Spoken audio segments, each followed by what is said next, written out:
जय Hind. Atharva online study centre में हार्दिक स्वागत है। आज हम न्यूमेरिकल सोल्व करेंगे।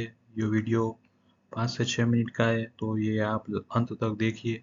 और ये न्यूमेरिकल सोल्व करने से पहले आपको कुछ फॉर्मूला याद रखना पड़ेगा। और ये एग्ज़ाम केरला BOE 2018 पेपर 1 का है।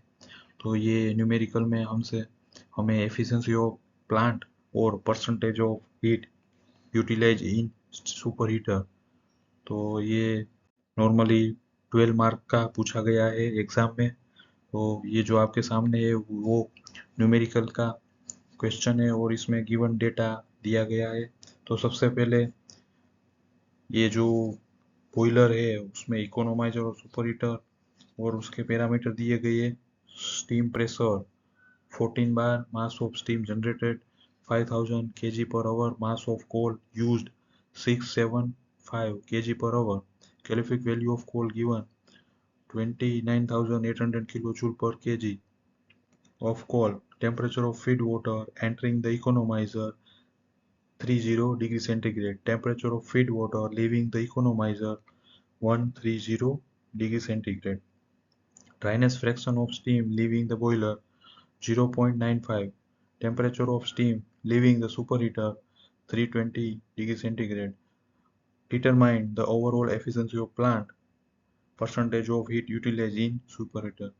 तो आइए Kerala BOE 2018 paper 1 numerical solve करते हैं। तो सबसे पहले एग्जाम में आपको जो न्यूमेरिकल दिया गया उसमें गिवन डेटा का एक समरी बना देना है। यहाँ पे जो हमने बनाया है, यहाँ पे आप देख सकते हो कि गिवन डेटा। तो सबसे पहले स्टीम प्रेशर दिया गया है 14 बार, मास ऑफ स्टीम जनरेटेड वो दिया गया है, मास ऑफ कोल वो भी आपको न्यूमेरिकल में दिए गए हैं, और जो कोल यूज हो रहा है उसका GC भी दिया गया है। खास याद रखिएगा, यूनिट भी साथ में लिखिएगा। और temperature of feed water living the economiser सब ये न्यूमेरिकल में आपको दिया गया है। ड्राइनेस फ्रैक्शन ऑफ स्टीम दिया गया है, temperature of steam leaving the super heater 320 degree centigrade. अब सबसे पहले यहाँ पे ये न्यूमेरिकल फाइंड करने के लिए आपको स्टीम टेबल यूज करना पड़ेगा। स्टीम टेबल में से आपको कैसे वैल्यू फाइंड करना है, enthalpy of fluid, enthalpy of gas, वो सब आपको पता होना चाहिए। तो यहाँ पे हम अभी स्टीम टेबल कैसे यूज करना है वो हम नहीं सिखाएंगे, लेकिन हम स्टीम टेबल से कौन से वैल्यू कहाँ से हमने लिया है वो हम आपको बताएंगे। तो सबसे पहले हमें फाइंड करना है enthalpy of feed water 30 degree centigrade. अभी 30 डिग्री सेंटीग्रेड पे फीड वाटर की एंथैल्पी कितनी होगी वो आपको किलो जूल पर केजी में फाइंड करना है। तो HFW यानी enthalpy of feed water equal to CP यानी specific heat of water into temperature of feed water inlet.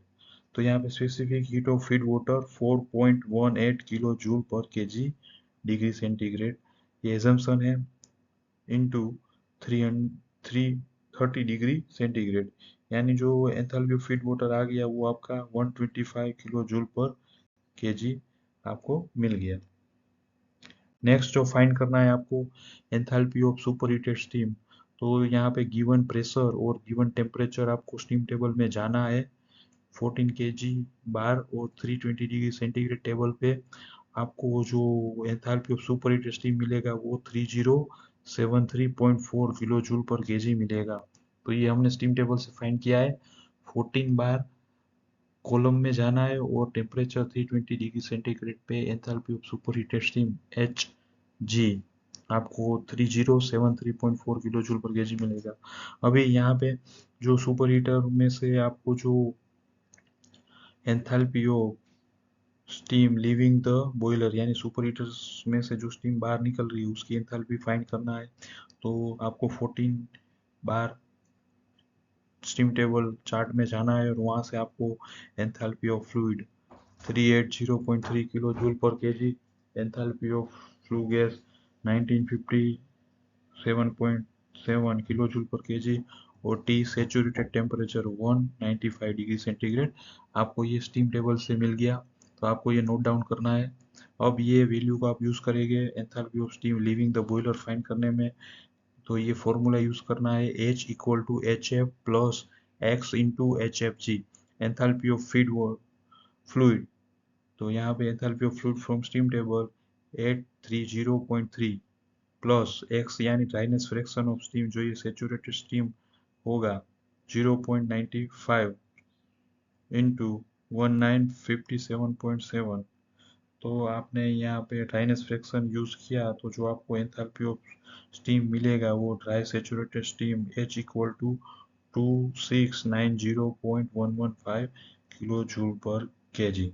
ठीक है, तो ये आपको सेकंड एंथैल्पी मिल गई स्टीम टेबल से ही, ये आपको डायरेक्टली स्टीम टेबल से सुपर हीटेड स्टीम एंथैल्पी मिल गई, और ये फॉर्मूला यूज करके आपने एंथैल्पी फाइंड किया। तो ये न्यूमेरिकल में सबसे पहले आपको एंथैल्पी फाइंड करना है, फिर इकोनोमाइजर इनलेट फीड वाटर पे एंथैल्पी कितना है, और जो आपका सुपर हीटर आउटलेट स्टीम है उसमें एंथैल्पी कितना मिल रहा है वो आपने फाइंड कर लिया।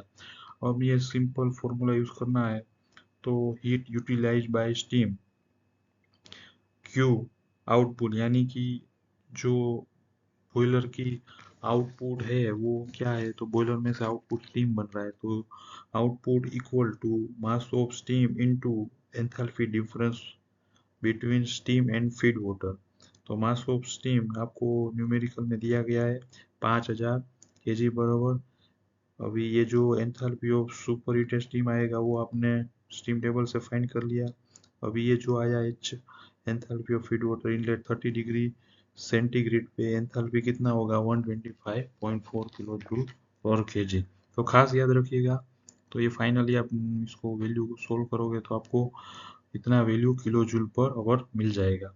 अब हीट सप्लाइड बाय कोल। अभी हीट इनपुट क्या है, तो कोल से जो हीट रिलीज हुआ है वो heat input into the boiler. तो मास ऑफ कोल यूज हो रहा है और उसकी जीसीवी कितना यूज हो रहा है, तो ये गिवन डेटा है, इतना कोल यूज हो रहा है, उसकी जीसीवी इतनी है। तो फाइनल जो आपको मिलेगा, जो हीट इनपुट हो रहा है बॉयलर में वो किलो जूल पर आवर। तो अभी आपको overall efficiency of the plant find करना है, तो आउटपुट अपॉन इनपुट। तो आउटपुट क्या है, तो जो स्टीम क्वांटिटी है वो, और इनपुट क्या है तो कोल क्वांटिटी है वो। तो ये ओवरऑल एफिशिएंसी आपको 73.28%। ये हमारा न्यूमेरिकल का फर्स्ट सॉल्यूशन है। सेकंड फाइंड करना है percentage of heat utilise in superheater. अब यहाँ पे जो सुपर हीटर बॉयलर में यूज हो रहा है तो उसमें कितना हीट एडेड हो रहा है, तो Q superheater equal to mass of steam flowing into the superheater into the enthalpy of superheated steam minus enthalpy of boiler। तो mass of steam 5000 into enthalpy of superheater, जो ये हमने directly steam table से find किया और ये हमने equation से सोल्व किया। तो हमें ये जो हम अभी फॉर्मूला सोल्व करेंगे तो हमें इतना kilo joule per our quantity of super heated steam में जो हीट गेन हो रहा है वो मिलेगा। तो अभी फाइनल जो percentage of heat utilise in superheater, तो क्या है क्वांटिटी ऑफ सुपर हीटर जो स्टीम सुपर हीटर में पास हो रही है वो डिवाइड बाय क्यू आउटपुट यानी बॉयलर का आउटपुट इनटू 100%। तो अभी जो क्यू सुपर हीटर, तो ये किलो जूल पर आवर है, नीचे बॉयलर आउटपुट जो टोटल स्टीम का जो दिखा रहा है उस इंटू 100% इक्वल टू 13%। तो आपको ये percentage of heat utilise in superheater, यानी कि सुपर हीटर में जो स्टीम आप यूटिलाइज कर रहे हो यानी इतना परसेंटेज वो स्टीम बना रहा है, तो वो 13% आंसर है। Overall efficiency 73.28%। तो ये हमारा न्यूमेरिकल सोल्व हो गया। ये टोटल 12 मार्क्स का था। ऐसे ही वीडियो देखने के लिए हमारे चैनल में आप जुड़ जाइए, सब्सक्राइब कीजिए, लाइक और शेयर कीजिए। Thank you for watching.